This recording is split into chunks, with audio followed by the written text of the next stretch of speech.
non yebinga awa na mwana muke na 22 ans et naza marié et mariage naza célébré awa na paroisse mais lo que c'est nga pas 6 ans na vana na ndako en face na biso eza na grande sœur mo comme on est Julie aza maman mukolo et aza divorcé avant d'akanaba na ndako mais na comprendre était samedi ayebi na bina tongo makasi na 5h30 abi na ngai ya soko suinga ete mabe peut-être na sungo na likambo nini abi ndongo moninga awa na fête yango eza na ngonga ya 15h mais naza na elambata okene fête wande kunanga donc limbisanga ya naza elamba opesa ote abundelinga na bite moi ezate ya pardon limbisanga na bimi ni banda na luka bidon est-ce que libamba luka mai taka biso na seulement mai ezaka passe il fallait que luka mai na bidon totalement ya forage après na tout ça donc la bidon ya société Nathalie voisine nga luka tuzani en face est-ce que o luka ninga sa luka bidon o babio luka mama jila ke na ngo libanda ti tano ki majila ke na libanda mutema pende suki ngai na kimba libanda ta majila babidon otoka mai na majila aucun n'a pas de place na le kina na to ko ba mai na ideo taka yo supela papa o zo arrêter la musala ya ba na to ko manga ya pardon na aju ya iba mona ngai na to ki so mai eza respecter si plelimbi sanga tika mona to ka mai nanga eza problème te na ji ba bidonga moko na ndiko to ka mai ya longwe wana ta so to ka mai na ya boye na kuti zo komba lupango ngabi oh yongi ngo imagine na malupango zo komba pour mango ezani na abidanga abidanga tellement mo ka déranger nga makasi na jouer lamba nanga na pesier na biso ka lamba kende pour na mo ki déranger me le kai makasi ya sengi ba merci ebele abina leki nanga merci leki nanga merci a jouer lamba kei Tango nyonso molinganga nazalaki komona baninganga na baboti na bango nanga baparent baza te vi nanga pasi est-ce que kokufela baboti eza lisumu kozanga baboti est-ce que eza lisumu voilà na kopesa bino message l'orphelinat Christ rédempteur et ana posa lisungi na bino tala musala munene ezosala pona bana tala musala munene osala pona bana oyo mokili etiki ebwaki me nzambe atelemi na nzela orphelina oyo mpona koencadre bana oyo yaya lisungi na yo toa nango posa 1 euro no toa nango posa mpona mwana moko ntango mwana moko alie nzambe ya bitike oyo apermettre ete na nzela no mwana alia akobosana yo te voilà message ya l'orphelinat Christ rédempteur toa na besoin lisungi na bino ba numéro eza na se kota contact na biso assistance na yo et aux alisungi pour na bana que le Dieu des orphelins a bénir diama mtu nyoso ja ta likanisa ko sala quelque chose pour sali yango zamba pambola bino. Merci Baladia Nouvelle Tendance, merci encore une fois chez vous dans vos maisons épiscopaux Yamborandi qui t'a rendez-vous na kitata les grands wazalendo du message na kanisi boza ko sepelane bomoni wazalendo du message na banda ko na bino mais bozo ba déjà qui a tout ça na magazine na biso ya vérité et réalité bo sepela ki na masolo ya pasteur o azwa ko betela biso mikolo yo pasteur Guy na kanisi bosenga ki ngai mais malgré mission botalengo mingi te tolobi bo partager émission au toto côté histoire wana za makasi histoire wana eza histoire moko eza la prédication mama na prédication na kati donc to senga na bino vraiment bo partager émission na biso tobi ke za ba élément moko ya sika o ekoti mais toujours comprendre que eko simba bana na nzambe parce que ezali un message moko édifiant. Bonjour pasteur. Bonjour. Boni. Ça va? Ça va bien. En tout cas, tu vas séparer une émission. Tout le monde moi quelques commentaires. Tu vas savoir qu'on a vraiment que Dieu vous bénisse des cas tous à Koloba. Amen. Alors le lot oye kobe télévision du solo mususu tokotika yo face à la télé oyo bakoyebisa bana nzambe lisolo nini memeli bango mukola lelo na kati ya vérité et réalité. Merci Nabino nous surtout bozolanda biso et surtout na ndeko na ngai Randekita oyo andimaki koyamba lisusu une fois de plus na émission oyo. Et c'est vrai, tokutanaka bandeko ebele, j'ai bien nazo kaka ko rappeler biso que nga komona ngezali apôtre Guy Bossamabiala moko basali ya Nzambe na communauté MR. Moko pe ya ba sacrifice ba sentinelle ya maloba Nzambe na ministère des vaillants héros de Dieu. Nangeka na lo bakaka eloko moko que toza wana tango to yambaka batu nde sungaka pe biso to partager oyo bato yo kaka pa bandeko mosusu lisolo lelo etali penza biso nyonso tu ezosalanga pasi ndeko lycée komonanga na ndako abi pasteur papa j'ai un problème na bilisi kele comment ngo ezali nzotungiso papa na moni nazotangisa ma ya misu na bino no panso na ma ya misu na yo so sola no malamu pour ceux qui au pangusi ma ya misu te to sola malamu te.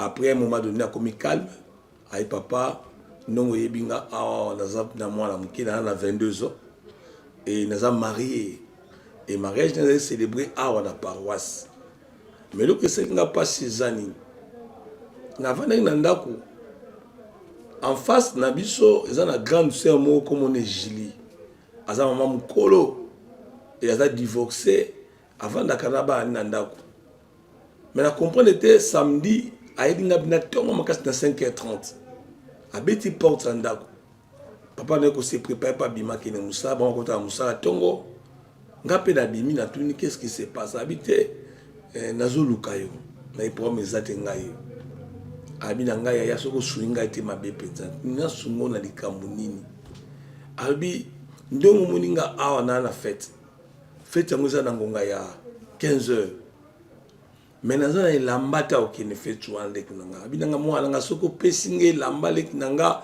ekosalanga bien pour que ba malam na fête nasabi yaya en réalité so binazana bilamba dese na okosayo bilamba nga surtout za saleté fona sukola ngolelo kutu zo mona nga ka sikoy boye na nga bimisa machine pour na tia bilamba na sukola abi papa na bisi na bine naka la maman parce que na 13h fin ta maman les kinabi soza malade et a benga kinga faina koma kuna donc limbisanga yaya daza namba opesa ote abundelinga na bite moi ezate ya pardon limbisanga na kina ndako papa bengi ngai nazaki raptezaki na obligé à kota na ndako papa benga ngai na koti na ndako na servi papa na moni abime akei na bimi ni banda na luka bidon na sikiki libamba ke luka mai taka biso na seulement mai ezaka passe et fana ke luka mai na bidon tota mai ya forage après na tout ça ndambo na bidon ya société Nathalie voisine nga luka tous ani en face sikaki o luka ninga sa luka bidon o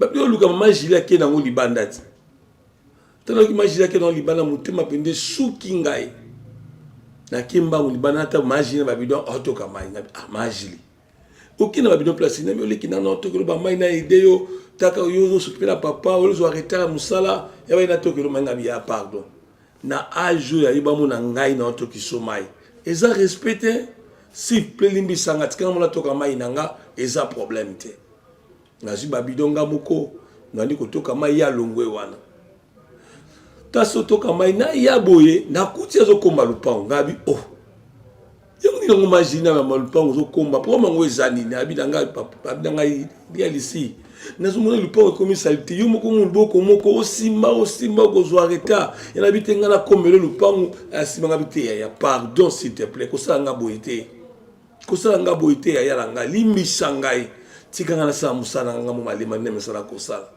tanto sola na papa babimi atikeli nga mbongo likola mesa papa ki natikeli kanga na yewana eluka kamusinga kaka na meki ko expliquer asali samba lokola ko wa comprendre kingai na ju comme on dit ko komba lupa tandi ko komba lupa na kikota sima na siso komba na zongi pona ya siko sa komona ndako na moni basani na usuko elanga basani ngabi ya jili mamu zo sala bo usuko la suna basani abina leki na usuko basani parce que na moni sundenge na osala te na ideo na usuko elo basani ngabi te ya limbisa ngai s'il vous plaît tikanasko asena ngai mo malembe abiuza misale bela mina yebi keza misale be tikana kina moko na sima mususu na katso ne ayoka kingai le tanga lo mina bana uvana ndika basani namoni yaya ke azwi bilamba o na tiaki mpona sukola akotisi na machine ngabi yaya ye yango likamongo na ngai tellement namoni ka déranger nga makasi na zwi lamba na nga na pesier na biso ka elamba kende mpona moni ki dérangement le kai makasi yaya sengi ba merci ebele abina leki nanga merci leki nanga merci leki nanga merci azwi lamba ke na otikala mwa kimia na sali misala pe sili après mbalu na ko se reposer na ba 14h 15h na lamuki na bino comme ça tout ça j'ai biloko alobi na ikala sumba bénéfice que ba poisson te au moins cuisse ba kalinga pour so ka ye ali yango na biloko alobi bande ko nanga na bimi na barabara ndake ne wenzi biso na munda selemba eza pembeni na ndiko kende wenza selemba na komi juste na direction de ngombe matadi na koma boye na moni shiko bato ebele na terrasse moza yi côté na biso bato nete mebele ebele penza ya bato tangu na moni bango net me wana ni bobina tout ça na ko remarquer elamba nanga ay papa muko elamba bosa na elamba te tena moni elamba na comprendre que ya Jili azana kati ya terrasse ngwa ba na fete za wana na leki na nga pe ndiko kende ka pembe na bango na pembe na terrasse ndiko kende nga wenzi na mona mama muke ilinga mama na zo benga nga susu mama benga na mama lisi kimi benga mama lisi na côté le matuni nini ay batinga na benga pa mama na za kuna na bar mama za na bar benga nga aka benga nga ni ote abikende kaka tana bolusi misu na tala mama za na bar na mona boye ya Jila changa maboko boye balanga donc na moni signe maboko na j'ai compris na obenganga par respect ala pe ya pe mukolo na zongi na kekuna pesi ya zalaki na koti batu be na bara na moni na koti na terre zalaki ya keimba pas DJ abla DJ kata na musique DJ kati musique abi nanga ya kana pardon s'il vous plaît aye elle benga na liko ya na côté ya zalaki na remarqué le comment ba banaja ko murmurer déjà na CNC tant la komi a zu micro a espendo kabi abona comme kiri na bango bande ko bayambi aboki lisusu bayambi aboki so bayambi na ko sekana maboko ezalaki bana basi ebele ba mbali ya ko compter a espanga lobi nazo présenter le long de komoko azanga motema biye pena lo bakapenda nzamba saka na motema moko abi aza mama social motima malamu ezapa na ye soki bapiso basi soki ya mboka oyo me mboka oyo ngoza mabete ngoza mboka malamu abi komo na ye lisi abi lisi aza leki nanga motema me aza mboka tie tena bi aza mboka tie na zunga nungamo na mituli question pourquoi tu es accent sur mboka tie. Parce que c'est un bon la binoté na utaki mboka na âge à 5 ans na sali 17 ans na Kinshasa même tozo rappeler ki mbokati après 17 ans na Kinshasa ki na mbokati bon na kipai na ngati na normal za sentiment ya mutu mais tant lobi yango bato bandi ko seka et asisita bakisi et lambe bomisaka ba kinoise mais bomisa ba mbokati te tant lobi ndengwa na pituninga mo question c'est qu'il me bongisaka ngate bongisa bato mususu bien aimé tant sera no ba makambo abi papa eloko sakinga passe zani après koloba wana abandi ko finga ngayo ndia kanakinga papa na sala ye eloko moko te na muna kana bawani nga leka ndinga pela leka pesa ka mbote yaya mais e fingeli oya finga kinga yoko na match soki a fingi bato bagangi ye afiki bagangi ye nakoso nakochola nako ça dit que ba finga ngana ndegu ngati na vinanga et surtout muto finga nga alati la manangai afika nga ne la mananga la nzoto asisi nga lo poso batu bazo seka bazo chola papa nazomo ani na kubanda kuluba likambo yote bien aimé tant comme na point wana na moni lisa motangisa maya miso maya miso ko motangai nanga tuno question mo kubizo d'émission oyo onda di solo Ce que zala ki yo na place na ye o réagir ndenge ni. Ce que zala ki yo ne sika na ye yo ko sala nini. Muto azo finga yo abondela ki opose elamba na yo. Muto azo finga yo apesi ki ba merci pose elamba na yo. Muto azo finga yo alati elamba na nzoto. Mais malgré ko lati elamba na yo na nzoto na ye, mais azo finga yo. Azo tchola yo. Amoza na tina mon côté. Bato bazoko se monke na yo pour de lamba oyo yo pesaki yo esale ki ba benge pe mutu. Malobi elamba ne bongisaka ba quinoise mais bongisa ba mboka tete. Soki za ki yo ndenge yo zaelaka na tempérament na yo oko réagir ndenge nini. Voilà pourquoi mutuna mutala ndenge ya réagir saka. Tant que tu as qui solo oyo, on a essayé aussi de partager avec certaines personnes. Nous sommes dans le papa, ce que vous qui ngai kaka si place soit au bunda. Tant monsieur pour la même vie na bango. Habito ko bunda et la main fait katana. Tant monsieur pour la même vie na. Nous sommes le papa, ngai na otikaka na kenanga. Pour la moni lo suna en salate. Peut-être que vous avez même vie na ye que otika ko kende. Même so binga na ko boto la papa nga na ko boto le la mana ngai. Na ko tikela ngote. Tant que vous avez même vie na ye. Na yebi vie na yote. Oyo ko sa na ebité. Mais laisse-moi te dire ça. Et là-bas on a bêti le solo awa. En réalité, ils ont symbolisé pe mon nzamba pesa yo. Jili on a pesé le solo awa zo finga muninga ezanga na yo. Oyo nzamba pesa biso pe ma ofele gratuitement. To senga ngoko tuté, to zwango ya ofele. Et l'issue de le solo awa, ça représente l'image de Dieu. Laisse-moi te dire ça. Tant que tu es malade, tu es dans l'hôpital, tu sais comment tu supplies Dieu. Oh Seigneur, s'il vous plaît. Kolobate langa. O lukamba prière ou la kinchase qui est même côté yozali. Au moins lukamba intéressé bon de la caponda yo. Mais tant obika après, qu'est-ce que tu fais? Au bout ça kenzamba zalaka. Au bout ça que Dieu existe. Ta façon d'être, ta façon d'agir. Ndeko oyo da komo ya Job. Autangi na Job chapitre 7 verset 7. Alobi, Seigneur, souviens-toi que ma vie est un souffle. Nzambe kanisha ke bomo inanga ezapema. Alobi te ke bomo ya taina ye. Alobi te ke bomo za mulai na ye. Tu bomo za munena mutana elongi na ye. Alobi ce qui est important ezapema. Je ne sais pas nous sera plus important que les cailloux. Tu peux avoir beaucoup d'argent, mais ce qui peut m'aider de l'autre côté. Tu peux avoir la possibilité à vivre, mais ce qui peut m'aider de l'autre côté. Mais ce qui peut m'aider, qui est le seul responsable à payer, ce n'est pas Dieu.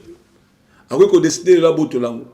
Pour la yom de baïk dans la beauté de la mananga. Ce qui nous m'a bien la beauté de la paiement na comportement de ça kaliboso na ye. Nani to melaka ba diamba, nani to melaka to ça ki ndumba, nani to ça kama mbiako finga baninga, to ça mbiako chola baninga, ndenge to kuma ko escroquer bato. Nani to kuma ko sa mabe ya ndenge na ndenge. Si Dieu a lui bon, na babe ozali ko sala ngana beauté du paiement nanga. To tikala combien de personnes? Combien de personnes to tikala? Oui, ozo la mbongo. Tu es prêt à sacrifier vie na yo. Tu es prêt à sacrifier bo lenge na yo pour simba qui se côté ma magie côté mon bébé belé pour yo comme na mbongo. Mais tu oublies une chose que peut nous en yote. Il peut décider aujourd'hui à Botolango. Il peut décider demain à Botolango. C'est lui qui peut décider. Ce que tu as bon moi, au leki camarade nous a kufa lobi la valeur te. Qui na morgue Mona bato bakufi tant soit les gars na mbongo tant soit les qui na beauté tant soit les surtout bango baza na bomo ite mais nzamba ti na bomo. Tu sais pourquoi tu na bomo? C'est pour deux raisons. La première raison c'est le bomo la montée. Tu veux assez ko bomo la montée. Tu es assez fait du mal. Au salima be ebele aux amis ko finga nzambe aux même nzoto nzamba pesa yo au tiango ba tatouage aux même au miti ba cicatrice. Aux amis comme si moi na moi si quel injure aux finga nzambe. Aux amis comme si moi na mobile quel injure aux finga nzambe. Il pouvait aussi t'anéantir. mais nzamba tiki na bomoy alobika eloko moko répands-toi bongo la motema Jésus-Christ est mort sur la croix pour te sauver. Voilà pourquoi yo ozo dans la mission comprend de l'oko moko. Ce n'est pas toi qui décides sur la boutique ta mort, c'est Dieu qui le décide. Il peut le faire quand il veut, comme il veut, où il veut. Mais te dit une seule chose, répands-toi. Bongo la motema.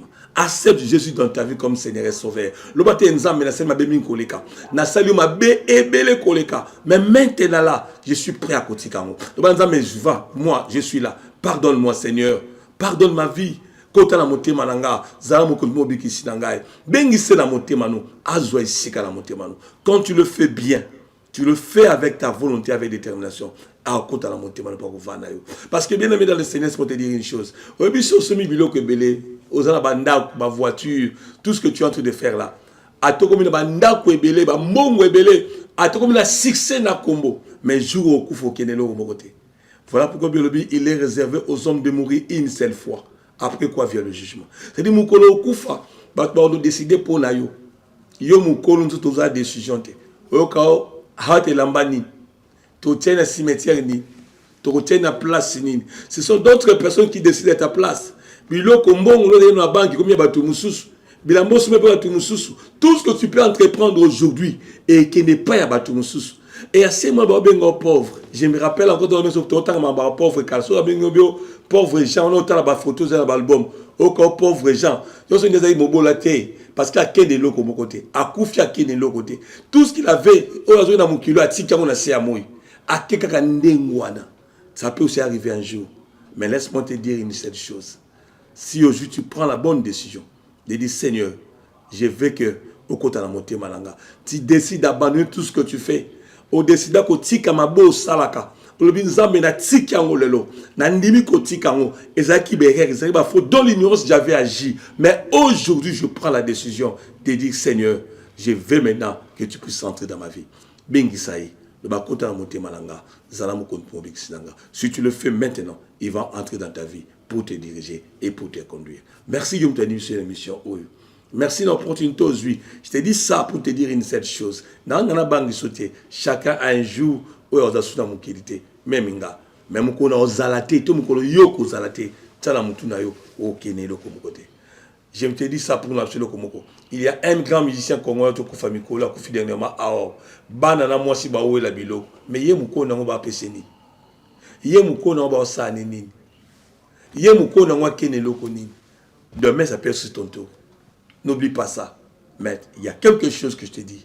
Sauve ta vie aujourd'hui. Prie avec moi. Dis Seigneur Jésus. Merci pour l'opportunité. Merci pour ce moment si précieux.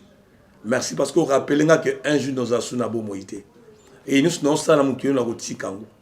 Merci parce que au coup de kolo zupo nanga. Lo ba ne kota na motema nangai. Na ndimi ko tika mabe onazali ko sala. Na ndimi ko abandonner ma personne nazali nango. Kota na motema nangai. Zala moko mobikisi nangai. Bengisa kota na motema no pe atambusa yo. Des fois tu dis Seigneur qu'est-ce que tu fais là? Ce qui nous a battu qu'on a beau mourir, il te regarde. C'est comme cette femme-là qui a dit, papa, pour Nanga Bimalanga. Il te regarde pour te dire, tu ne connais pas ce qui va t'arriver demain. Tu es encore en vie. Oui, maman, il y a l'obité.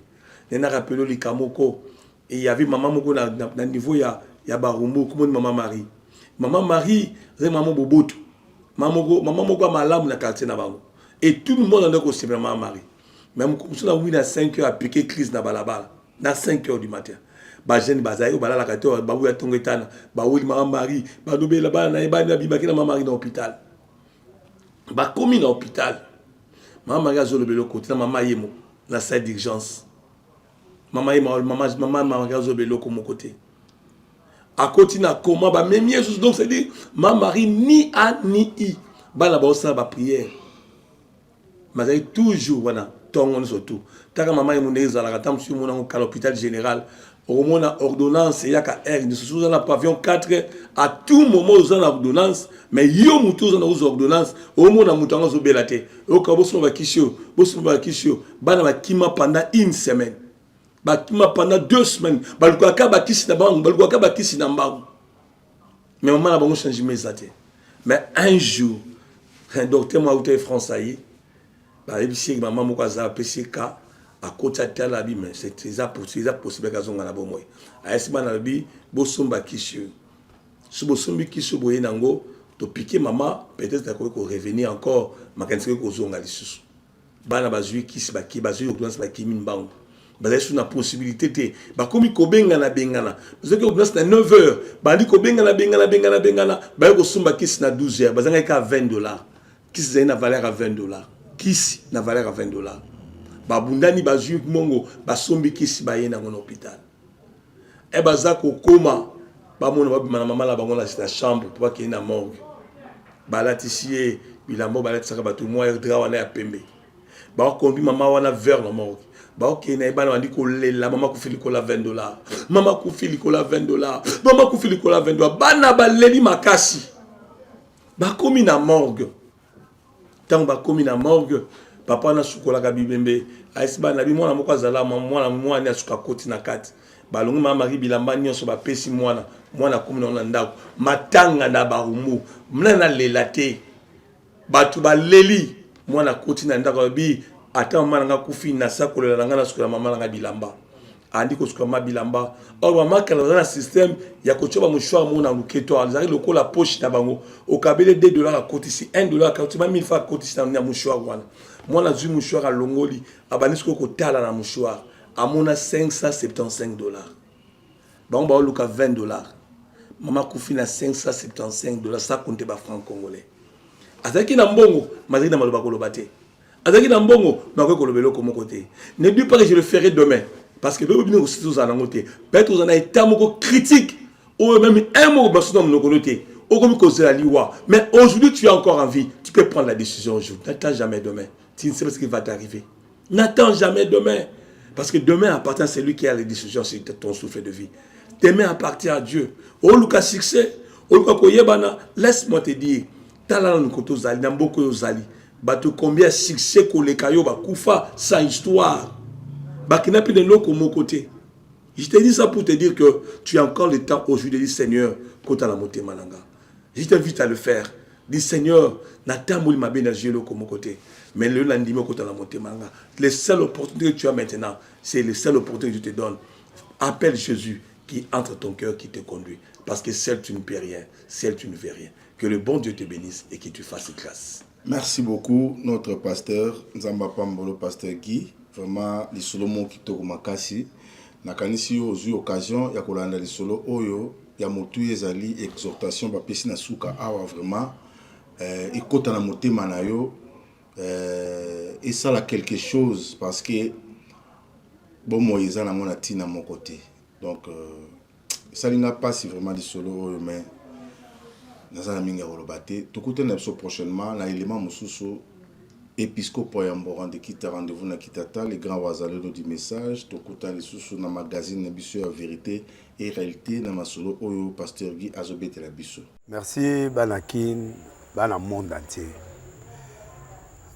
Merci bien-être. Sougala café logo na mêlé logo mais logo ezamabe. Il y a bien pour na panne technique mais ko sale la on ndenge mabe te sale la ngo pona mama. Ba célibataire to lingi bino ate. So maka boma mokolo bala pourtant mzo ba produire ngo soute. Merci bien-être yango yo. Lukango benga ndeko nanga alendele ye mutu ayebi esika ko fournir yo autant que tu veux $35 et belé na kati sobo melika moko de jour bien mais hémorroïdes banini tout ça bilialia vanda musala banini et réparer au système ya break et réparer au pe fonctionnement ya break de break donc et son fonctionnement ya bien to comme ba congolais toujours gagner ba match on va défaite pas technique en plein match c'est pas bon zongela eloko ngana c'est éviter de dire surtout ba pasteur boningo mela boyawa bobenga pena alendele na numéro na ye pour bobenga pour bozo eloko c'est important traitement poison anti-poison yango yo ne ba mususu meli yango avant kende obima o melango ça des jours ata bateli eloko moi cuire moko c'est bon oyo pe anti-poison donc ce que ata ezala kati et longolango alendele mikolo somme nabite mindele ngo ba pese biloko ba udia po biloko ngo bendeza ya solo mikolo ba tchaka pazo ato a famille te ato za problème na mutu te jalousie car do ba produit ngwana ya anti poison oyo pe anti poison donc benga alendele à partir na ye ayibindeni oya ozwango nzambe na nga pambola bino mi batela mboke komi biete bato bakomi na jalousie oyo tozo comprendre de souté bana mike bazo kufa mikolo bazo kufa baotiana bana bébé ba poisson donc toujours zala nanti na ndengana nga na ndako c'est bon que Dieu vous bénisse.